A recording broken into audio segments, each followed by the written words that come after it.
CREDAI Hyderabad property షోకి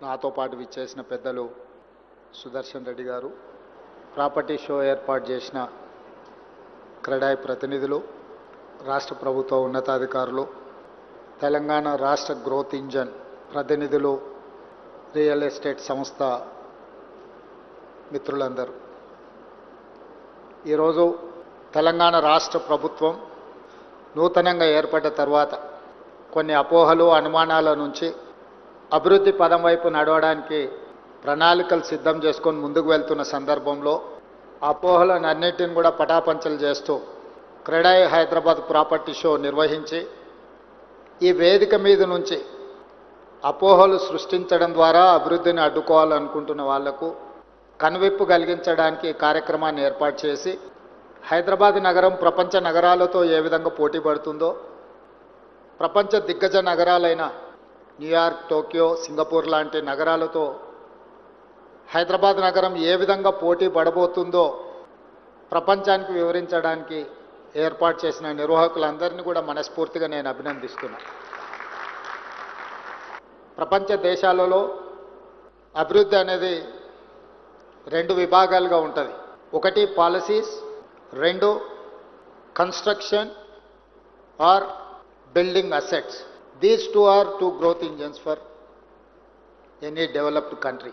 policy or philosophy ప్రభుత్వాలు ఏర్పాటు చేయాలి, ప్రభుత్వాలు విధానపరమైన నిర్ణయాలు చేయాలి, విధానపరమైన నిర్ణయాలలో పారదర్శకత ఉండాలి, పారదర్శకతతో ఉన్న నిర్ణయాలు ప్రజలకు అందుబాటులో ఉండాలి, ప్రజలకు అందుబాటులో ఉన్నప్పుడు పెట్టుబడులు ఆకర్షించినప్పుడు అభివృద్ధి వాటంతట అవే వేగంగా పరిగెత్తుతాయి. ఈరోజు తెలంగాణ రాష్ట్రం హైదరాబాద్ నగరాన్ని ఉదాహరణగా తీసుకుంటే కులీ కుతుబ్ షాయి నుంచి మొదలు పెడితే డాక్టర్ వైఎస్ రాజశేఖర రెడ్డి వరకు కులీ కుతుబ్ షాయిలు కావచ్చు, నిజాం సర్కార్ కావచ్చు, సికింద్రాబాద్ను బిల్డ్ చేసిన బ్రిటిషర్స్ కావచ్చు, హైటెక్ సిటీకి మొట్టమొదట పునాది రాయి వేసిన రాజీవ్ గాంధీ, నేదురుమల్లి జనార్దన్ రెడ్డి గారు కావచ్చు, ఆ పునాది రాయిని కొనసాగించి హైటెక్ సిటీ అనే ఒక ఐకానిక్ ప్రాజెక్టు నిర్మించిన చంద్రబాబు నాయుడు గారు కావచ్చు, ఆ విధానాన్ని కొనసాగించిన డాక్టర్ వైఎస్ రాజశేఖర రెడ్డి గారు కావచ్చు. పరిపాలన పరమైన పాలసీ పెరాలసిస్ లేకుండా వీళ్ళు నిర్ణయాలు తీసుకోవడం వల్లనే, పాలకులు మారిన పాలసీ పెరాలసిస్ లేకుండా చూడడం వల్లనే ఈరోజు మనము మన నగరం ప్రపంచ దేశాలతో పోటీ పడగలుగుతుంది. ప్రభుత్వాలు మారినప్పుడు కొన్ని అనుమానాలు ఉంటాయి. పక్క రాష్ట్రాలలో జరుగుతున్న పరిణామాల నుంచి మొదలు పెడితే నాయకుల మధ్యలో ఉన్న భిన్న అభిప్రాయాలు కొంతకాలం ఇలాంటి అనుమానాలు, అపోహలకు దారితీస్తాయి. కానీ ఒక రిచ్ కల్చర్ నుంచి వచ్చిన Telangana culture, we are not going to settle scores with our policies. If someone is having some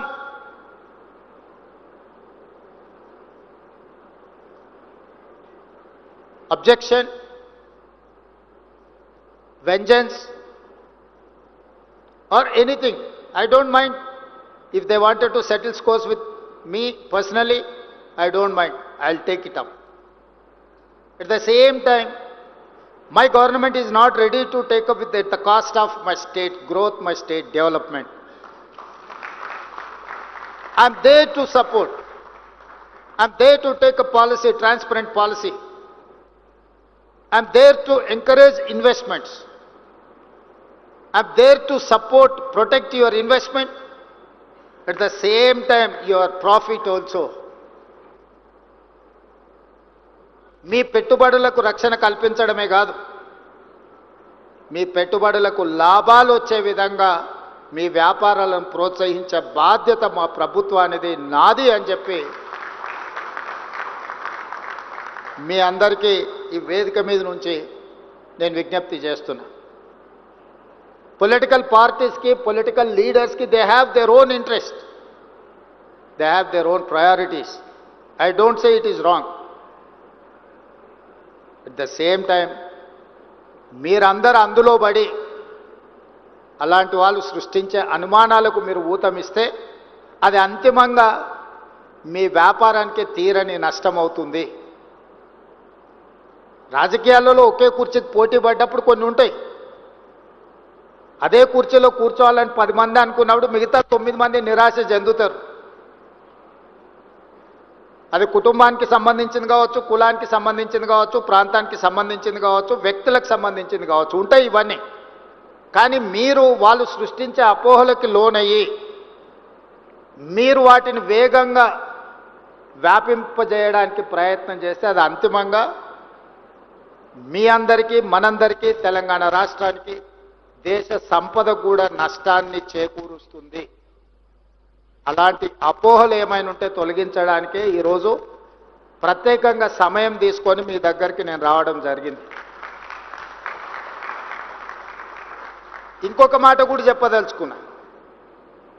investments కోసము రోడ్ షోలు United states of America, Singapore, Japan, south Korea, Dubai లాంటి నగరాలకు పర్యటన చేస్తున్న మేము, మీరు రండి మా రాష్ట్రంలో పెట్టుబడులు పెట్టండి, మా నగరాన్ని అభివృద్ధి చేయండి అని విదేశాలకు వెళ్ళి దావోస్ లాంటి వరల్డ్ ఎకనామిక్ ఫోరం మీద వెళ్ళి ఆహ్వానిస్తున్నప్పుడు నేను మిమ్మల్ని అడిగేది ఒకటే. ఇతర దేశాల నుంచి పెట్టుబడులను ఆహ్వానిస్తున్న మేము ఈ నగరంలో, ఈ రాష్ట్రంలో, ఈ దేశం అభివృద్ధి కోసం పాటుపడుతున్న మిమ్మల్ని ఎందుకు ప్రోత్సహించము? ఎవరినో వెళ్ళి ఎక్కడి నుంచో భాష రాని వాడిని, భావం తెలియని వాడిని, ఈ ప్రాంతంతో అనుబంధం లేని వాడిని మా నగరానికి వచ్చి పెట్టుబడులు పెట్టండి, మీకు అవకాశాలు కల్పిస్తామని చెప్తున్న మేము ఇక్కడనే పుట్టి ఇక్కడనే పెరిగి మీ సంపదను మొత్తం ఈ జాతికి అంకితం చేసే మిమ్మల్ని ఎందుకు వదులుకుంటామని మీరు ఆలోచన చేస్తున్నారు? అంటే అపోహలు సృష్టించే వాళ్ళ ఆలోచనలతోని మీరు ప్రయాణం చేస్తే ఇలాంటి అపోహలు వస్తాయి. అందుకే మొట్టమొదటి ప్రాధాన్యత మీకే. మీరు పోటీ పడండి, పాలసీలు అడగండి, ఇంప్రూవ్మెంట్ ఎట్లా చేయాలనో చెప్పండి, మీ అనుభవాన్ని మాతో పంచుకోండి. మన నగరాన్ని ఒక గొప్ప నగరంగా తీర్చిదిద్దుకుందాం. I may not satisfy as a individual or individuals. నేను ప్రతి వ్యక్తిని సంతోషపెట్టలేకపోవచ్చు. ప్రతి వ్యక్తి ఏదో ఒక అంశంతో నా దగ్గరకు వచ్చినప్పుడు వాళ్ళు అనుకున్న మేరకు నేను సహకరించకపోవచ్చు. దానికి నాకు పరిమితులు ఉండొచ్చు. నేను మధ్యతరగతి మనస్తత్వం ఉన్నవాడిని. నేను పెట్టుబడిదారుడి ఆలోచనలు ఉన్నోని కాదు. మధ్యతరగతి వాడికి సమాజం పట్ల భయం ఉంటుంది, సమాజం పట్ల గౌరవం ఉంటుంది, సమాజం ఏమనుకుంటుందని ఆలోచన చేస్తాడు. ఉన్నంతలో సర్దుకుపోదాం, దుప్పటి ఉన్నంతనే కాళ్ళు చాపుకుందామని ఒక ఆలోచన ఉంటుంది. నేను సగటు మధ్యతరగతి ఆలోచన ఉన్న ముఖ్యమంత్రినే తప్ప కొల్లగొట్టి నిర్మాణాలు చేసుకోవాలి, కొల్లగొట్టింది విదేశాలకు తరలించుకోవాలన్న గొప్ప మనసు, పెద్ద మనసు ఉన్నోని నేను కాదు. అందుకే కొంతమంది ఏదైనా ప్రపోజల్స్ వచ్చినప్పుడు I may not oblige your whatever, మీ యొక్క ప్రతిపాదనలు నేను ఆమోదించకపోవచ్చు. లేదా గతంలో మీరు ఏదైనా సూపర్ లగ్జరీస్ పొందిన వాటిని ఇప్పుడు నేను కొనసాగించకపోవచ్చు. దాంతో మీకు సహజంగా కోపం వస్తుంది. స్పెషల్ ప్రివిలేజ్ ఉన్న వాళ్ళకి, వైల్డ్ కార్డ్ ఎంట్రీ ఉన్న వాళ్ళకి ఒకవేళ సడన్గా అట్లాంటి వెసులుబాటు లేకపోతే న్యాచురల్గా వాళ్ళ కోపం ఉంటుంది. అరే మేము ఇప్పటి వరకు చాలా ప్లాటర్ తినేవాళ్ళం, ఇప్పుడేంది మేము కూడా అందరితో పాటు లైన్లో నిల్చోవాల్సి వస్తుందని. వాళ్ళని నేను నిజంగా వాళ్ళు నన్ను మన్నించాలి, ఎందుకంటే నేను ఎప్పటికీ మీకు ఆ రకంగా సహకరించను. కానీ పారదర్శకమైన పరిపాలన కోసం పాలసీలు చేయడానికి నాకు అభ్యంతరం లేదు. I can impress with policy, I can take the challenge. నేను ఓపెన్ మైండ్తో ఉన్నాను. మీరు పాలసీ ఏమైనా చెప్పండి, ప్రజలకు ఉపయోగపడేది, మీ రంగానికి ప్రయోజనం చేకూర్చేది, తద్వారా తెలంగాణ రాష్ట్రాన్ని అభివృద్ధి పదం వైపు నడిపించడానికి, హైదరాబాదు నగరాన్ని దేశంలోనే కాదు ప్రపంచంలోనే గొప్ప నగరంగా తీర్చిదిద్దడానికి మీ ఆలోచనలు పంచుకోండి నాతో. మీరు అందరు ప్రపంచాన్ని అంతా చూస్తున్నారు. నాకు 10 ఫ్యాక్టర్స్ ఉంటాయి, కానీ మీకు only 1 factor, that is construction, that is infrastructure. Mass development, trunk infrastructure ఎట్లా చేయాలి? ఈరోజు ఆనాడు చంద్రబాబు నాయుడు గారు, డాక్టర్ వైఎస్ రాజశేఖర రెడ్డి గారు హైటెక్ సిటీ, ఐటీ కంపెనీలతో పాటు ఔటర్ రింగ్ రోడ్, అంతర్జాతీయ ఎయిర్పోర్ట్ లాంటివి తీసుకురాకపోయి ఉంటే, ఈ ట్రంక్ ఇన్ఫ్రాస్ట్రక్చర్ డెవలప్ చేయకపోయి ఉంటే ఈరోజు ఇంత గొప్ప ప్రాపర్టీ షో మీరు చేసుకునే వాళ్ళ. ఆ రోజు ఆ విజన్ చేసినప్పుడు కూడా ఆ నాయకుల మీద కూడా అలిగేషన్స్ వచ్చిన ఔటర్ రింగ్ రోడ్ అనుకొండలాగా మారింది అన్నోళ్ళు ఉండొచ్చు. హైటెక్ సిటీ పక్కన వాళ్ళకి కావాల్సిన వాళ్ళకు భూములు ఉన్నాయి, ఆ భూముల కోసమే హైటెక్ సిటీ కట్టిండని అనుమానాలు ఉండొచ్చు, అపోహలు సృష్టించి ఉండొచ్చు, కొంతమంది ఆలోచన చేసి ఉండొచ్చు. ఎక్కడ ఏ డెవలప్మెంట్ చేసినా ఎవరికో ఒకరికి డెఫినెట్గా బెనిఫిట్ అవుద్ది. ఇప్పుడు నేను ఫ్యూచర్ సిటీని భారత్ ఫ్యూచర్ సిటీని ఒక కాలుష్యమైన నగరంగా మార్చాలనుకుంటున్నప్పుడు ఆ కాలుష్యాన్ని తొలగించి ఒక బ్రహ్మాండమైన నగరాన్ని నిర్మించాలని ప్రణాళికలు వేసినప్పుడు అది ఫోర్త్ సిటీ లేదా అది ఫ్యూచర్ సిటీ అని నేనంటే ఫోర్ బ్రదర్స్ సిటీ అని కొంతమంది అని ఉండొచ్చు. మీరే కదా నా బ్రదర్సు, మీకోసమే నేను డిజైన్ చేస్తున్నా. Why should I care all these comments? ఆనాడు జైపాల్ రెడ్డి గారు హైదరాబాద్ నగరానికి మెట్రో ఇవ్వకపోయిన ఉంటే దేశంలోనే రెండో అభివృద్ధి చెందిన మెట్రో నగరంగా హైదరాబాద్ ఉంటుండేనా? హైదరాబాద్ నగరానికి ఆ రోజు రాజశేఖర రెడ్డి గారు ప్రతిపాదనిస్తే స్టక్ డౌన్ అయిన హైదరాబాద్ మెట్రోని జైపాల్ రెడ్డి గారు శాంక్షన్ ఇవ్వడమే కాదు, వైబుల్ గ్యాప్ ఫండ్ ఇచ్చి ఈ నగరానికి మెట్రోని ఇచ్చాడు. మరి ఆ తర్వాత మెట్రో విస్తరించకపోవడం వల్ల ఈరోజు 9వ ప్లేసుకు పోయినాం. We have neglected 10 years. ఈరోజు మెట్రో విస్తరించనుంటే ఈరోజు మీరు చూస్తున్న ఈ ట్రాఫిక్ జామ్లకు సమస్య కొంతైనా పరిష్కారం వచ్చి ఉండేది కదా. ఈరోజు హైటెక్ సిటీ దగ్గర ఉన్న మెట్రో ఫైనాన్షియల్ డిస్ట్రిక్ట్ నుంచి నియోపోలిస్ వరకు ఎక్స్పాండ్ చేసినుంటే అభివృద్ధి జరిగి ఉండేది కదా. ఈరోజు ఇంటర్నేషనల్ కనెక్టివ్ ఉన్న ఎయిర్పోర్ట్కి ఎందుకు మెట్రో ఇవ్వలేదు? ఎందుకు డిజైన్ చేయలేదు? డిజైన్ చేసిన వాళ్ళు కూడా ఔటర్ రింగ్ రోడ్ మీద నుంచి మెట్రో డిజైన్ చేశారు. ఎవరెక్కాలి? జూబ్లీ హిల్స్లో ఉన్నోళ్ళు, బంజారా హిల్స్లో ఉన్నోళ్ళు, లేకపోతే ఇక్కడ ఉన్నోళ్ళు ఎంతమంది మెట్రో ఎక్కుతారు? ఇక్కడ నుంచి హైటెక్ మీరు ఔటర్ రింగ్ రోడ్ ఎక్కినా కూడా అదే స్పీడ్తో మీరు ఎయిర్పోర్ట్కు చేరుకుంటారు.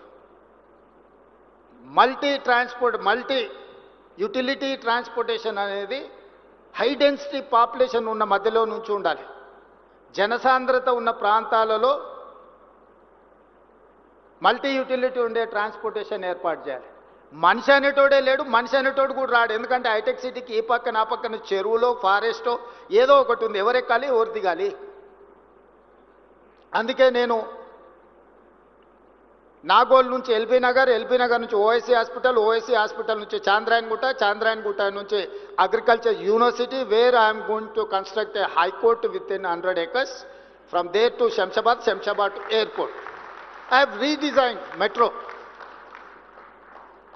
ఎల్బీ నగర్ నుంచి హయత్ నగర్ వరకు ఎక్స్పాండ్ చేయమని చెప్పిన మెట్రోని. Hayath Nagar is one more city now. Kukatpally తర్వాత పటాన్చెరు, బిహెచ్ఎల్ దాటి మెట్రో అవసరం ఉంది. లక్షల మంది అక్కడ కార్మికులు పనిచేస్తున్నారు. అక్కడికి ఎక్స్పాండ్ చేయమన్నా. హైటెక్ సిటీ నుంచి ఫైనాన్షియల్ డిస్ట్రిక్ట్ నుంచి ఈరోజు కోకపేటలో 100 కోట్లు పెట్టి ఎకరం కొనుక్కున్న మీ ప్రాంతాన్ని నియోపోలిస్కి మెట్రో ఎక్స్పాన్షన్ చేయమని చెప్పిన నేను. ఇట్లా ఎక్కడెక్కడైతే లాస్ట్ మైల్ కనెక్టివిటీ తక్కువ ఉందో ఇవాళ వాటన్నిటినీ లాస్ట్ మైల్ కనెక్టివిటీ చేయడానికి నిరంతరం నేను ప్రయత్నం చేస్తున్నా. ఈరోజు మీ కంటోన్మెంట్ ఏరియా బాటిల్ నెక్ ఉంది. రాజశేఖర రెడ్డి గారు ముఖ్యమంత్రి నుండి మన్మోహన్ సింగ్ గారు ప్రధానమంత్రిగా ఉన్నప్పుడు కూడా డిఫెన్స్ ల్యాండ్స్ 1 ఇంచ్ కూడా ఇవ్వలేదు. డిఫెన్స్ వాళ్ళు 1 ఇంచ్ భూమి కూడా ఇవ్వరు. దాదాపుగా 200 ఎకరాలు ప్యారడైజ్ నుంచి బాటిల్ నెక్స్ ఇటు రాజీవ్ రహదారి వైపు కానీ అటు షామీర్పేట వైపు కానీ ఈరోజు ఎలివేటెడ్ కారిడార్లకు నేను ముఖ్యమంత్రి వెనకపోయి ఢిల్లీలో కూర్చొని నేను అనుమతులు తీసుకొచ్చిన.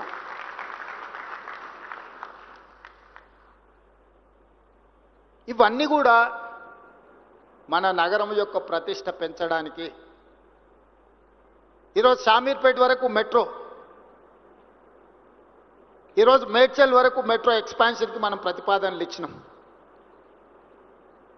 షామీర్పేట, మేడ్చల్ కూడా ఈరోజు ఒక నగరం స్థాయిలో విస్తరించినాయి. వీటన్నిటిని మనం అభివృద్ధి చేసుకోవాలంటే సంకల్పం ఉండాలి, ప్రణాళిక ఉండాలి, దాంతోపాటు ప్రయత్నం ఉండాలి. అప్పుడప్పుడు లెక్కలేస్తుంటారు, ఒకటోసారి రెండోసారి మూడోసారి అరాజ్ బారినట్టు ఢిల్లీ పోయిండని. అనుమతులు ఢిల్లీలో ఇచ్చేది ఉంటే ఏడికి పోవాలి నేను? మీ హై రైజ్డ్ పర్మిషన్కి బెంగళూరు అనుకుంటా ఎయిర్పోర్ట్ అథారిటీ క్లియరెన్స్ ఇవ్వాలంటే, అవునా? ఢిల్లీ అంటే సదరన్ పార్ట్ ఆఫీస్ బెంగళూరులో ఉందా? ఎయిర్పోర్ట్ అథారిటీ క్లియరెన్స్ ఒకవేళ హై రైజ్డ్ పోయినప్పుడు వాట్ ఎవర్ ఢిల్లీలో ఉందనుకోండి, అనుమతులు ఇవ్వాల్సింది ఢిల్లీలో ఉంటే మీరు దుబాయ్ పోయి అడగలేరు కదా. మెట్రోకి అనుమతి ఇవ్వాలన్నా, మూసీకి అనుమతి ఇవ్వాలన్నా, ఎలివేటెడ్ కారిడార్స్కి అనుమతి ఇవ్వాలన్నా, డిఫెన్స్ ల్యాండ్స్ ఇవ్వాలన్నా, లేకపోతే గ్రాంట్ ఇవ్వాలన్నా, లోన్కి సావరిన్ గ్యారంటీ ఇవ్వాలన్నా కేంద్ర ప్రభుత్వం ఇవ్వాలి. కేంద్ర ప్రభుత్వం ఎక్కడి నుంచి ఫంక్షన్ చేస్తుంది, ఎక్కడి నుంచి పనిచేస్తుంది? ఢిల్లీ నుంచి. భారత రాజ్యాంగం రాసేటప్పుడే state subject, central subject, concurrence list అని 3 రకాలుగా పరిపాలనకు వెసులుబాటు ఇచ్చారు. ఒకటి రాష్ట్రమే నిర్ణయాలు తీసుకోవచ్చు, 2 కేంద్రమే తీసుకుంటే like railway, like airport authority or otherwise telecom ఇట్లాంటివి ఉంటే, కొన్ని రాష్ట్రం కేంద్రం కలిసి వ్యవసాయము, విద్య ఇట్లాంటివి రాష్ట్రం కేంద్రం కలిసి నిర్ణయాలు తీసుకొని ఉంటాయి. మరి వాళ్ళందరినీ కలిసి ప్రయత్నం చేస్తుంటే ఢిల్లీలో మాకు పెద్ద బంగ్లా ఇచ్చిండ్రు ముఖ్యమంత్రికి. ఢిల్లీలో బంగ్లా ఎందుకు ఇచ్చిండ్రు? ఢిల్లీలో వచ్చి 4 రోజులు ఉండి, నెలకు 4 రోజులు ఢిల్లీలో ఉండి అన్ని శాఖల అనుమతులు తీసుకొని పోవడానికి ఢిల్లీలో ముఖ్యమంత్రి గారికి బంగ్లా ఇచ్చిండ్రు. దాన్ని ఫామ్ హౌస్ లాగా వాడుకొని దావతులు చేసుకోనికి ఇయ్యలే. దాన్ని సద్వినియోగం చేస్తున్నా. ఈరోజు కేంద్రం నుంచి నేను తీసుకొచ్చిన అనుమతులు మీరు లిస్టు తీసుకోండి. ఎప్పుడైనా అసెంబ్లీలో లిస్ట్ అంతా పెడతా నేను. గతంలో పాలకులు కాళేశ్వరం కార్పొరేషన్ పేరు మీద 1 lakh crores ఆల్మోస్ట్ ఖర్చు పెట్టి దాంట్లో ఒక 70,000 కోట్లు మీరందరు వ్యాపారంలో ఉన్నారు కాబట్టి మీతో పంచుకుంటున్నా.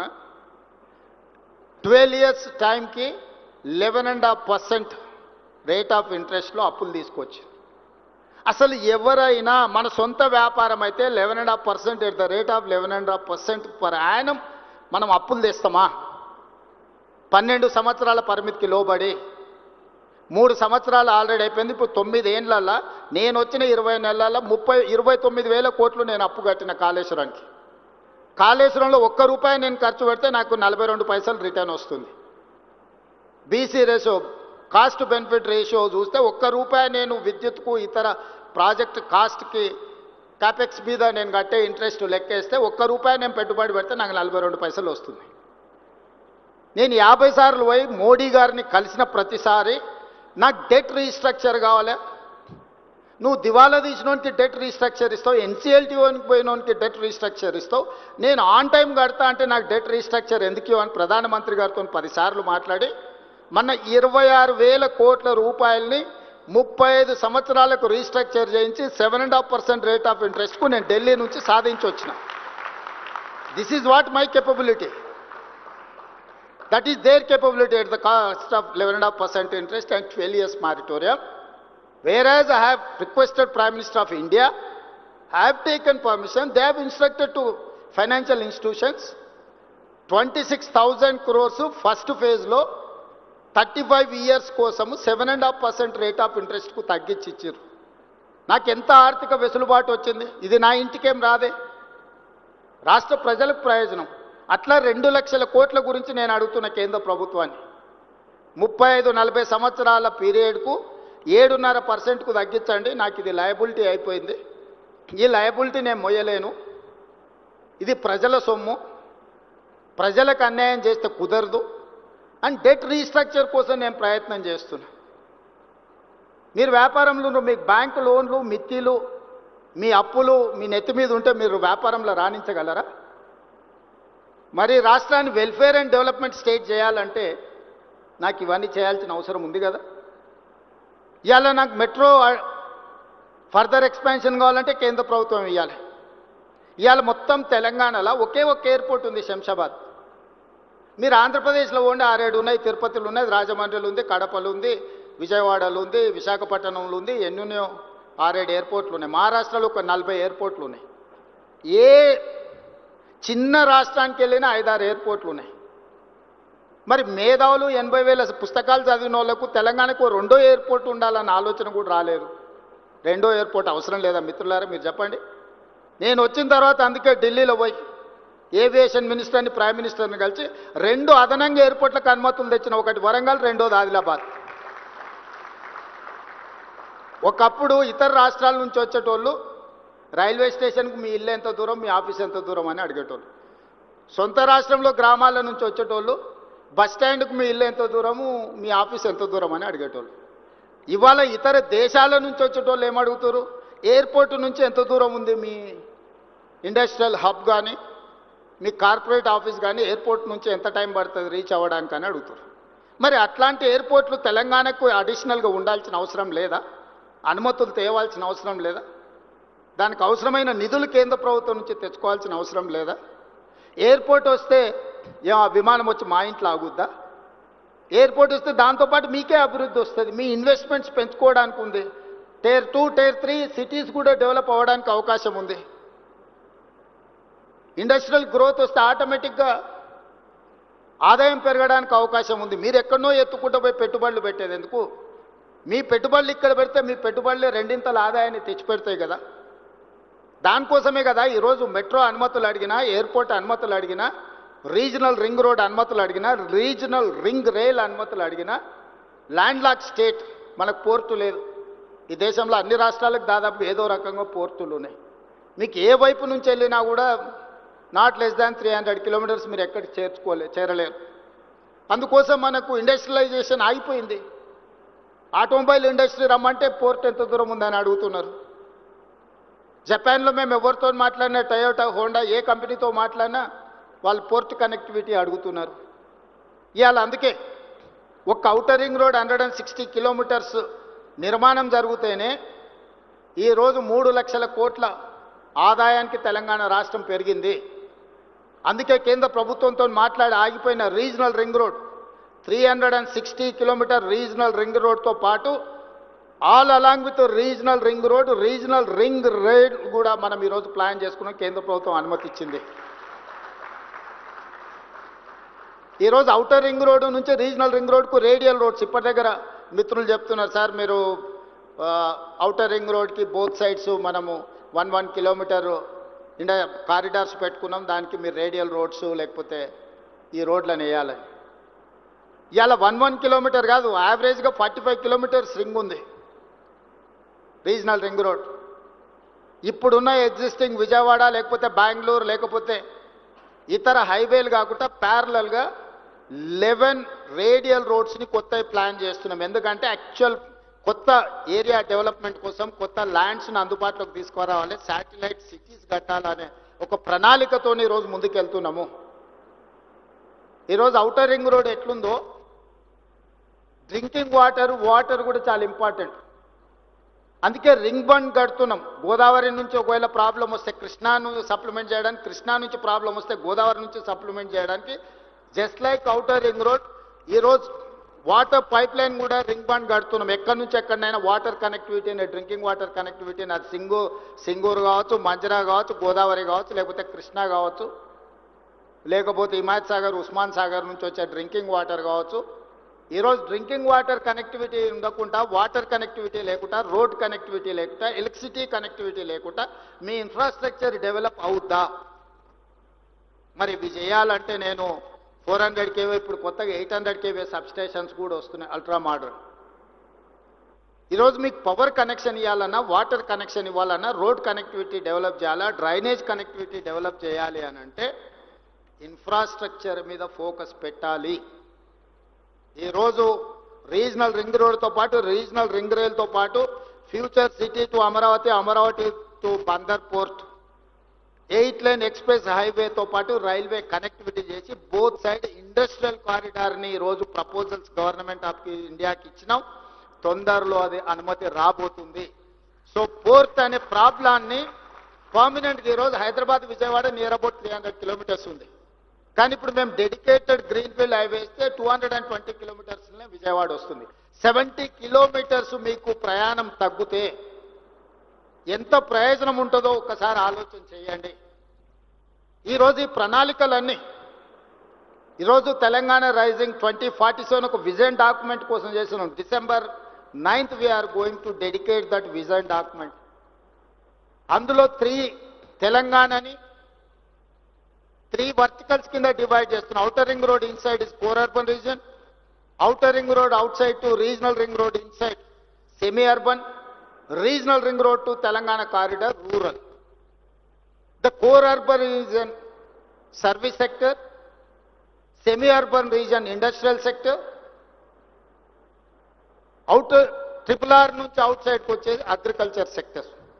సింపుల్గా తెలంగాణ మ్యాప్ తీసి ఇట్లా ముందర పెట్టుకుంటే మీకు సర్కిల్స్ క్లియర్గా ఉంటుంది. కోర్ అర్బన్ రీజియన్లో సర్వీస్ సెక్టర్ ఉంటుంది, సెమీ అర్బన్ రీజియన్లో ఇండస్ట్రియల్ సెక్టర్ ఉంటుంది, రిమైనింగ్ సెక్టర్ రూరల్ సెక్టర్లో అగ్రికల్చర్ ఉంటుంది. జస్ట్ మీ పాలసీ డాక్యుమెంట్ ఇట్లా ఓపెన్ చేస్తే ఈ దేశంలోనే మొదటిసారి ఒక స్టేట్ మొత్తానికి ఒక పాలసీ. మీరు మాస్టర్ ప్లాన్ చూస్తే గ్రేటర్ హైదరాబాద్కో హెచ్ఎండిఏకో మాస్టర్ ప్లాన్ ఉంటుంది. తెలంగాణ కోసమే మెగా మాస్టర్ ప్లాన్ డిజైన్ చేసుకుంటున్నాం. ఎక్కడ ఏ సెక్టర్ రావాలి, ఎక్కడ ఏం డెవలప్మెంట్ ఉండాలి, ట్రంక్ ఇన్ఫ్రాస్ట్రక్చర్ గవర్నమెంట్ ఎట్లా డెవలప్ చేయాలనుకుంటుంది, ఆ ట్రంక్ ఇన్ఫ్రాస్ట్రక్చర్ బేసిస్ మీద మీరు మీ ప్రణాళికలు సిద్ధం చేసుకోవచ్చు అనేది మా ఆలోచన. ఇవన్నీ అమలు చేసే క్రమంలో ఎక్కడైనా డీవియేషన్స్ ఆర్ వయలేషన్స్ ఉన్నప్పుడు నియంత్రించడానికి కొన్ని కొత్త సంస్థలు మేము తీసుకొచ్చినాం. హైడ్రా అందులో భాగమే. ఈరోజు మీకు రోడ్ల మీద నీళ్లు వస్తున్నాయి. ఎందుకు వస్తున్నాయి మీరు ఎప్పుడైనా అంచనా వేయండి. నీళ్లు నిలవాల్సిన చెరువులు మనమే గుంజుకుంటుమే, నీళ్లు ప్రవహించాల్సిన నాలల్ని మనమే ఆక్రమించుకుంటుమే. మరి నీళ్లు ఉండాల్సిన ప్లేస్కి మనం పోతే మనం ఉండాల్సిన ప్లేస్లకు నీళ్లు వచ్చినాయి. మన కాలనీలకు మన ఇంట్లోకి నీళ్లు వస్తున్నాయంటే మనమే కారణం. ఎవరు కారణము? 2000 చెరువులు ఇప్పుడు 450కి పడిపోయినాయి ఔటర్ రింగ్ రోడ్ ఇన్సైడ్. ఆ చెరువులను వీలైనంత మేరకు పునరుద్ధరించాలనుకుంటున్నాం. పునరుద్ధరించేటప్పుడు తెలిసి తెలియని అమాయకులకు కొంత సమస్య వస్తుంది, ఇబ్బందులు జరుగుతాయి. యుద్ధం వచ్చినప్పుడు సైనికులు ఒక్కరే చచ్చిపోరు, అక్కడక్కడ అమాయకులు కూడా చచ్చిపోతుంటారు యుద్ధంలో. మీరందరూ చూస్తారు కదా. మనం కూడా ఈ ప్రకృతిని, క్లౌడ్ బస్ని, ఈ ప్రకృతి విపరీతాలు ఈరోజు చూస్తున్నారు. ఒక్కొక్క రాష్ట్రంలో ఎంతమంది కొట్టుకొని పోయి చచ్చిపోయినారు. మేము కొన్ని దగ్గరలో అడ్డంకులు ఉన్న వాటిని తొలగిస్తే వాళ్ళని ఆర్థికంగా ఆదుకుంటాం అంటున్నాం. మీరు ప్రతిపాదన ఇవ్వండి అని చెప్పినాం. ఆ ప్రతిపాదనలు ఎవరు మీరు తొలగించడానికే వీలేదు. మీరు నాలా పెద్దగా చేయదు, బాటిల్ నెక్ ఉంటుంది. నాలా ఇక్కడ నుంచి 100 మీటర్స్ వస్తూ ఒక దగ్గర రాగానే 10 మీటర్స్ కుదించకపోతే, ఎందుకంటే పెద్ద మనిషి ఎవరో కబ్జా పెట్టుకొని ఉంటాడు. అది తొలగిస్తే పెద్ద మనిషికి కష్టం. పెద్ద మనిషి పెట్టుబడి పెట్టి సోషల్ మీడియాలో కొంతమందిని మూకలను తయారు చేసి ప్రభుత్వానికి వ్యతిరేకంగా చేస్తున్న పనికి తప్పుడు ప్రయత్నం ఇస్తే మీరు కూడా దాన్ని తెలిసి తెలియక ఫార్వర్డ్ చేస్తుంది. అది శివరాకరికి మళ్ళీ మీ వైపే వచ్చి మీకే తగులుకుంటుంది. అది దానివల్ల నాకేముంటుంది, ఒక నాలా ఎంక్రోచ్మెంట్ తొలగిస్తే యాజ్ ఏ చీఫ్ మినిస్టర్ నాకేమన్నా వస్తుందా? నాకేమన్నా ప్రయోజనం ఉందా? ఒక చెరువును పునరుద్ధరిస్తే బతుకమ్మకుంట పునరుద్ధరించిన నేనే స్విమ్మింగ్ పూల్ గా వాడుకోను కదా దాన్ని. ఆ ప్రాంత ప్రజలకు ప్రయోజనము. సున్నం చెరువును పునరుద్ధరిస్తే మీకు ఈ ప్రాంతంలో ఉండేటోళ్ళకే ప్రయోజనము. ఆ రోజు ఇక్కడ హైటెక్ సిటీ కట్టిన రోజు చాలా మంది ఆరోపణలు చేశారు. ఈ రోజు హైటెక్ సిటీ ఎన్నిటికీ వేదిక అయింది. ఇవన్నీ కూడా మీరందరూ విజ్ఞతతో ఆలోచన చేయాలి. తెలంగాణ కోసం మనం వేసుకుంటున్న ప్రణాళికల్ని ప్రజలకు తీసుకెళ్లాల్సిన బాధ్యత మీదే. ప్రణాళికలు సిద్ధం చేసేది మేము, ప్రమోట్ చేయాల్సింది మీరు. మీకు ఇందులో ఏదైనా ఇబ్బంది ఉన్నా లేదా ప్రభుత్వం పాలసీ ఇంకా మెరుగ్గా చేయాలనుకుంటే మీరు సజెషన్ చేయండి. ఈరోజు టోనీ ప్లేయర్ నుంచి హైదరాబాద్లో చదువుకున్న విద్యార్థులు, World Bank chairman Ajay Banga, Satya Nadella, Shantanu Narayen, Premji Vasav, all these 4 CEOs of the global కంపెనీస్కి మన HPS స్టూడెంట్స్ వాళ్ళ నాలెడ్జ్ని మనకు షేర్ చేస్తున్నారు. They are on board. హైదరాబాద్కు మేము ఇక్కడ చదువుకున్నాం కాబట్టి మేము సహాయం చేస్తామని HPS స్కూల్ని కట్టడానికి వాళ్ళు 4 కలిసి దాదాపుగా 300 crores డొనేట్ చేస్తున్నారు. మేము ఇక్కడ చదువుకున్నాం, ఈ స్కూల్కి మేము డొనేట్ చేస్తామని వాళ్ళు ముందుకు వచ్చారు. దాని ల్యాండ్ కన్వర్షన్ ఉంటే అక్రాస్ ద టేబుల్ అది తెప్పించి నేను ఇమ్మీడియట్గా క్లియర్ చేసిన. ఇవన్నీ కూడా మన నగరాన్ని గొప్ప నగరంగా మార్చుకోవడం కోసమే కదా. ఇవన్నీ కూడా మీ అందరితో పంచుకోవాలన్నదే నా ఆలోచన. నాకు వేరే ఏం కోరికలు లేవు. కులీ కుతుబ్ షా ఏం తీసుకెళ్ళాలి, ఆయన కట్టిన చార్మినార్ ఇక్కడనే ఉండిపోయింది. గోల్కొండ రాజులు గోల్కొండ కట్టిరు, వాళ్ళు ఏం తీసుకోవాలి, అది అక్కడనే ఉంది. ఔటర్ రింగ్ రోడ్ అంతర్జాతీయ ఎయిర్పోర్టు రాజశేఖర రెడ్డి గారు తీసుకెళ్ళలే. చంద్రబాబు నాయుడు గారు అమరావతి పోయినా హైటెక్ సిటీ మన దగ్గరనే ఉంది. కోహినూరు డైమండ్ సంపాదించి ఇంట్లో పెట్టుకుంటే బ్రిటిష్ వాళ్ళు అక్కడికి తీసుకుపోయారు. సంపాదించింది ఎవడని తీసుకుపోతాడో కానీ సమాజానికి ఇచ్చింది ఎవ్వరు తీసుకెళ్లరు, ఇక్కడనే ఉంటుంది. ఆ మాత్రం జ్ఞానము, పరిజ్ఞానము, అవగాహన తెలంగాణ రాష్ట్ర ముఖ్యమంత్రిగా నాకుంది. నేను నిర్మించదలుచుకున్న ఫ్యూచర్ సిటీ 1000 ఏళ్ళైనా ప్రపంచానికి ఆదర్శంగా నిలబడే ఒక గొప్ప నగరంగా తీర్చిదిద్దుతా. రెన్యూబుల్ ఎనర్జీతోని అల్ట్రా మోడర్న్ సిటీని నేను డిజైన్ చేస్తా. Regional ring road, regional ring rail, dedicated greenfield national highway, dedicated railway corridor to port, Bandar port or any other port. ఇట్లాంటివన్నీ కూడా మెట్రో విస్తరణ, ఇవన్నీ కూడా భవిష్యత్తులో 100 ఏళ్ళు 1000 ఏళ్ళు అయినా నేను నచ్చిన వాళ్ళకు, నేను నచ్చనోళ్ళకు కూడా ఇది ఎవరు చేసిండ్రా అంటే పలానా రేవంత్ రెడ్డి ఉన్నప్పుడు చేసిండని. ఈరోజు కులీ కుతుబ్ షా మనకు నచ్చొచ్చు నచ్చకపోదు. నిజాం అంటే సగం మందికి భిన్నాభిప్రాయాలు ఉండొచ్చు. చంద్రబాబు నాయుడు అంటే సగం మంది అవుననొచ్చు కాదనొచ్చు. కానీ 100% హైటెక్ సిటీ ఎవరు కట్టిరా అంటే చంద్రబాబు నాయుడు కట్టిండని చెప్పాల్సిందే కదా. ఆ వ్యక్తి కొందరికి నచ్చొచ్చు నచ్చకపోవచ్చు. రాజశేఖర రెడ్డి గారు కొందరికి నచ్చొచ్చు నచ్చకపోవచ్చు. కానీ international airport outer ring road ఎప్పుడు వచ్చిందంటే రాజశేఖర రెడ్డి గారి హయాంలో వచ్చిందని చెప్పాల్సిందే కదా. దేశ స్వతంత్రం కోసం కొట్లాడిన వాళ్ళు మహాత్మా గాంధీ, పండిత్ జవహర్లాల్ నెహ్రూ గురించి, స్వతంత్రం గురించి మాట్లాడితే వాళ్ళు తెచ్చిందని చెప్పాల్సిందే కదా. ఆ ఫిలాసఫీ కొందరికి నచ్చొచ్చు నచ్చకపోవచ్చు. కానీ వాళ్ళు ఈ దేశానికి ఇచ్చిన ఒక గొప్ప స్ఫూర్తి ఎప్పటికీ మనలో కొనసాగుతూనే ఉంటుంది కదా. ఈరోజు తెలంగాణ కూడా ఓ యంగెస్ట్ చీఫ్ మినిస్టర్గా ఒక అగ్రికల్చర్ ఫ్యామిలీ నుంచి, రూరల్ బ్యాక్గ్రౌండ్ నుంచి వచ్చిన నాకు పెద్ద పెద్ద ఇంగ్లీష్ చదువులు చదువుకోకపోవచ్చు కానీ నాకు కామన్ సెన్స్ ఉంది. Common sense is biggest asset for any one. Language is not an a knowledge, language is only for communication. అమెరికాలో బిచ్చమెత్తుకునేటోని కూడా ఇంగ్లీష్ వస్తుంది, వాని ఊర్లో మాట్లాడుకునేదే ఇంగ్లీష్, బాత్రూమ్లు కడిగేటోని కూడా ఇంగ్లీష్ వస్తుంది. జపాన్కి జర్మన్కి ఇంగ్లీష్ వచ్చా, వాళ్ళకి చైనాకి ఇంగ్లీష్ వచ్చా? ప్రపంచ దేశాలను చైనా, జపాన్, జర్మన్ శాసిస్తుంది కదా. ఎంతమందికి ఇంగ్లీష్ వచ్చా? దేశంలో పరీక్ష పెట్టుండ్రి. తెలివితేటలకు, చిత్తశుద్ధికి భాషకు సంబంధం లేదు.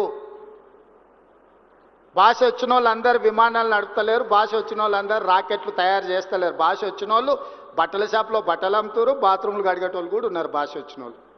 అదేం పెద్ద విద్య అని నేను అనుకోవడం లేదు. మంచిదే ఒక అడిషనల్ క్వాలిఫికేషన్. కొందరికి సాంస్క్రిట్ వచ్చు, కొందరికి జర్మన్ వచ్చు, కొందరికి అదర్ లాంగ్వేజ్, అడిషనల్ క్వాలిఫికేషన్ అది. I do appreciate. ఆ భాష వస్తే మంచిది, ఇంకొక భాష ఎక్స్ట్రా నేర్చుకుంటే. పివి నరసింహారావు గారికి 14 భాషలు వచ్చేది. ఏ రాష్ట్ర ఎంపీ పోయినా కూడా వాళ్ళ భాషలతో మాట్లాడితే వాళ్ళు చాలా సంతోషపడేవాళ్ళు. పని అయినా కాకపోయినా సార్ మా భావం, మా బాధ అర్థం చేసుకున్నాడని. నాకు తెలంగాణను అభివృద్ధి చేయాలన్న చిత్తశుద్ధి ఉంది, పట్టుదల ఉంది.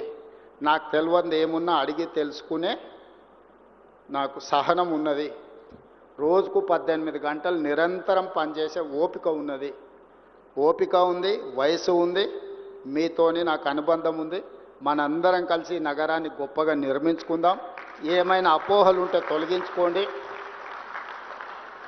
ప్రోయాక్టివ్గా రియాక్ట్ అవ్వండి, ఒక పాజిటివ్ నరేషన్ని బిల్డ్ చేయండి. రియల్ ఎస్టేట్ ఈజ్ ఫైనల్గా ఒకటే మాట చెప్తున్నారు, రియల్ ఎస్టేట్ ఈజ్ సెంటిమెంట్. మీరు ఏ విధంగా ఈ సెంటిమెంట్ను డ్రైవ్ చేస్తే ఆ విధంగా ఉంటుంది. అదే ₹1,00,000 ఎకరం అంటారు, ఒక 6 నెలలు ఉరితే అదే ₹1,00,00,000 అంటారు. ఆ ₹1,00,00,000 100 కోట్లకు కూడా పోయింది. కోకాపేటలో నేను కూడా ఒకప్పుడు రియల్ ఎస్టేట్ వ్యాపారం చేసిన 8 లక్షల నుంచి 12 లక్షలకు కొనుక్కున్న భూములు ఉన్నాయి. కానీ అదే కోకాపేటలో ఈరోజు 100 కోట్లు, ఓ రోజు 14 కోట్లు అయింది, ఇప్పుడు 100 కోట్లు అయింది. భూమి అనేది ఒక సెంటిమెంట్, రియల్ ఎస్టేట్ అనేది ఒక సెంటిమెంట్. ఆ సెంటిమెంట్ను మీరు ఎంత పాజిటివ్గా ముందుకు తీసుకెళ్తే మీకు అంత ప్రయోజనం ఉంటుంది. తెలంగాణను ఒక సెంటిమెంట్ హబ్గా, తెలంగాణను ఒక డెవలప్మెంట్ హబ్గా, తెలంగాణ మీన్స్ బిజినెస్. వీడికి ఎవరైనా రావచ్చు, పెట్టుబడి పెట్టవచ్చు. మీ పెట్టుబడికి భద్రత ఉంది. భద్రతతో కూడాను మీ పెట్టుబడికి లాభాలు ఇప్పించే బాధ్యత నాది. అనుమతులతో పాటు లాభాలు ఇప్పించే బాధ్యత నాది. ఇంత మంచి కార్యక్రమాన్ని ఏర్పాటు చేసిన క్రెడై మిత్రులందరినీ కూడా అభినందిస్తూ రండి, మనందరం కలిసి మన తెలంగాణను అభివృద్ధి చేసుకుందాం. జై తెలంగాణ.